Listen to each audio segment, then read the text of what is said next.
అంత పెద్ద డెసిషన్ తీసుకునే ముందు డ్రైవర్ తో డిస్కస్ చేసే ధైర్యం ఉంది కానీ అమ్మా నాన్నలతో చెప్పాలన్న జ్ఞానం లేదా నీకు? అది కాదు సార్, నేను ఏం చెప్పేది కాదయ్యా, ఒకసారి అసలు ఇతను ఎవడు, ఏం చేస్తున్నాడు, పెళ్లి తర్వాత నిన్నెలా చూసుకుంటాడు, ఏంటి ఏమి ఎక్కర్లేదా? ఏం నందు?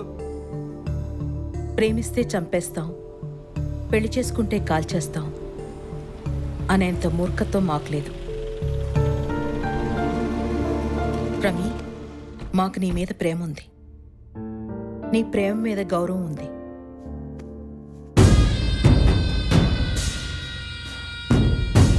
నీ బిడ్డ ప్రేమంటే అంత గౌరవిస్తున్నావు, నా బిడ్డ పెళ్ళంటే గుడ్డెంటకి అంత గౌరవం లేదు ఎడికే. దాని పెండ్లి కొండిన పొల్లా వాసన 10 ఓళ్ళకి తగలాలనుకున్నా, ఇప్పుడు ఈ గొడవ 100 ఓళ్ళకి తెలిసిందే. ఎంత పైసాట్లే, ఈ డబ్బ కట్నం దొబ్బే, ఈడు నన్ను దొబ్బే. నా బతుకు దూది కంటే సొలకనా, నీటి కంటే పలసనా అయిపోయా. నువ్వు పెద్ద లాయర్ అంట కదా, నువ్వే న్యాయం చెప్పు సామే, చెప్పు. తీసుకోండి సార్.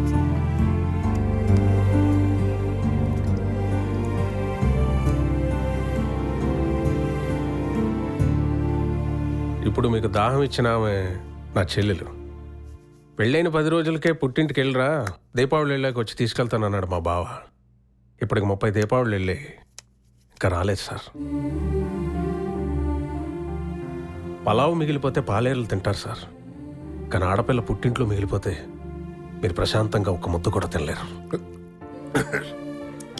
మీ అమ్మాయి అంటే ఇష్టం లేని అతనికి ఇచ్చేయడం మీకే నష్టం. మీ పేరు సిద్ధప్ప. సిద్ధప్ప గారు, మీకెంత అయిందో చెప్పండి.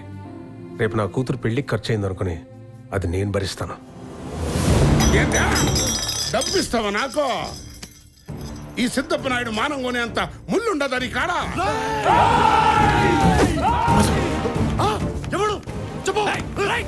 ఏంటి రకం చూపిస్తున్నా? ఇవన్నది పంటలు కోయడానికి, పేకలు కోయడానికి కాదు.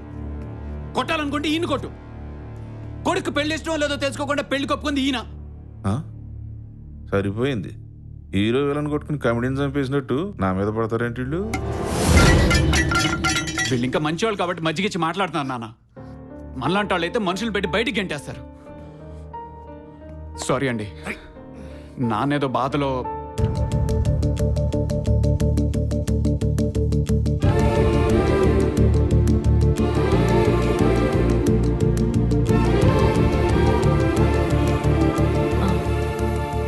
ఆయన మాటలకి నేను క్షమాపణ అడుగుతున్నాను. మీకు డబ్బిస్తాం అనడం తప్పు. పోయిన మీ పరువుకు బదులుగా మా ఇంటి మర్యాదని, మా రెండో అమ్మాయిని మీ అబ్బాయికి ఇస్తాం. తీసుకెళ్ళండి అన్నయ్య గారు.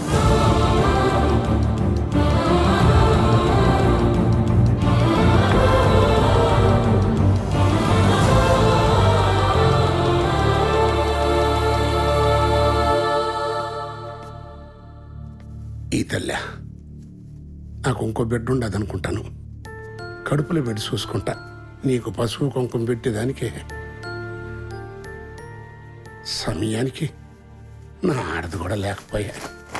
పర్లేదమ్మా, ఇచ్చి. నువ్వు మీ అత్తని తీసుకెళ్తానికి వచ్చినట్టు లేదు, ఆవిడ కూతుళ్ళకి పెళ్లి చేయడానికి వచ్చినట్టుంది.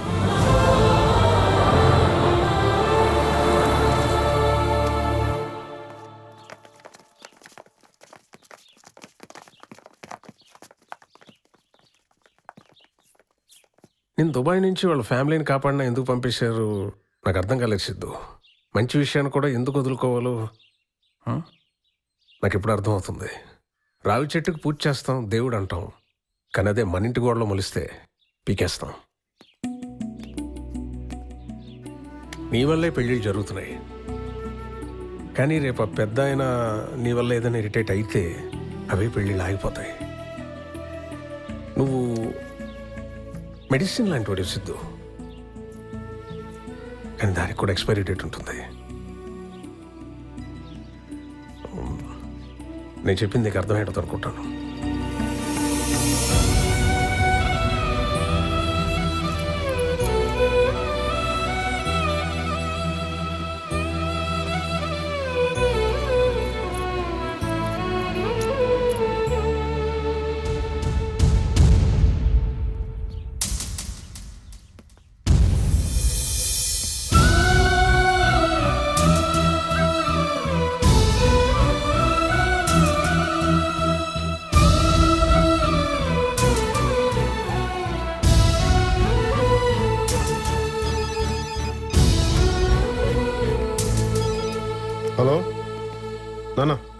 పెద్ద ఆయనకేం బాగోలేదురా.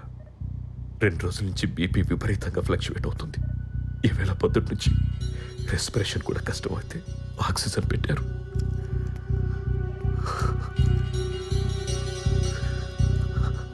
వచ్చేరా గౌతమ్, మీ అత్తయ్య సంగతి వదిలే, కనీసం మీ తాతయ్యనైనా ఆఖరి చూపు చూద్దాం గాని. నేను ఆయన చూడడం కాదు నాన్న, ఆయన అత్తను చూడాలి. తీసుకొస్తాను. ఆయన పుట్టినరోజుకి అత్తను నేను తీసుకొస్తాను. నా మాట నేను నిలబెట్టుకుంటాను. అప్పటిదాకా బతికి ఆయన మాట ఆయన నిలబెట్టుకోమని చెప్పు. వినపడుతోందా? వెళ్ళి ఆయనకి చెవులో చెప్పు. నేను వచ్చే వరకు బతికుండమని చెప్పు. బతికుండమని చెప్పు.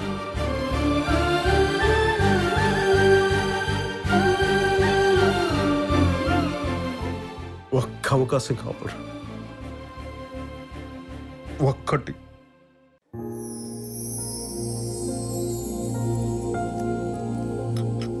సూట్ కేసు తీసుకొచ్చిన సింపుల్ గా తీసుకొచ్చాడు ప్రమే. Thank you Siddhu, thank you so much. ఏంటి అంత పొగిడేస్తావు? ఏదో పాకిస్తాన్ మీద యుద్ధం గెలిచినట్టు. ఎందుకే అంత జెలసీ నీకు? ఇంకాసేపు ఇక్కడే ఉంటే నీ మొగుడు కోసం జలసి. వెళ్ళు. ఏ అకేషన్ అయినా స్పాయిల్ చేయడంలో నెంబర్ 1 నువ్వు. శశి, కొంచెం కోపం తగ్గించుకోవా? ఎందుకంటే నీ కాబోయే కొంచెం పెచ్చ ఉంది, అందుకని తగ్గించుకో. మరి ఎవరిని చేసుకోను? ఎవరిని చేసుకోను? ఒళ్ళో కూర్చోబెట్టుకుని కబుర్లు చెప్పేవాడిని చేసుకోనా? నీ- నాకు గోరు ముద్దులు తినిపించేవాడిని చేసుకోనా? ఓ, ఏంటి నీకు నాకెలా గుర్తున్నాయనా? ఆ, ఆ నర్సుగా నీ 4 పీకితే అసలు నా ప్రాబ్లం ఏంటో తెలుసా? నువ్వే. ఇంటికొచ్చిన రోజే నచ్చేసావు. చూడగానే ఫ్లాట్. శశి, నీకేం కావాలి? కొంచెం పీస్ ఆఫ్ మైండ్. ఓకే.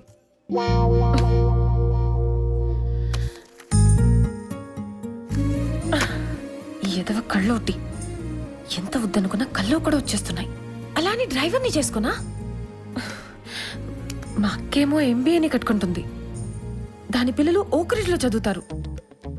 నా పిల్లలు మున్సిపల్ స్కూల్లోనా? అందుకే నీ మీద కావాలని నడిచేదాన్ని. పోరా మా ఇంట్లోంచి, నా వంటలోంచి. నువ్వు దగ్గరకు వస్తే చాలు అన్ని ఎదవాలోచనలు.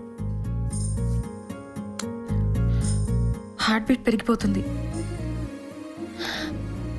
బుగ్గలు వేడిగైపోతాయి, కాళ్ళు వణుకుతాయి. ఇప్పుడు కూడా లాంగ్ స్కర్ట్ కాబట్టి ఎవరికి తెలియట్లేదు.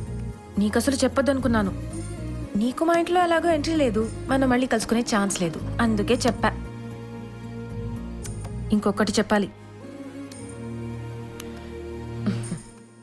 చల్ మూసుకో.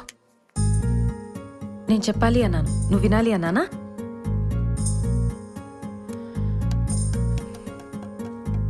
I love you. ఇంకా నీ ఇష్టం వచ్చినట్టు చావు.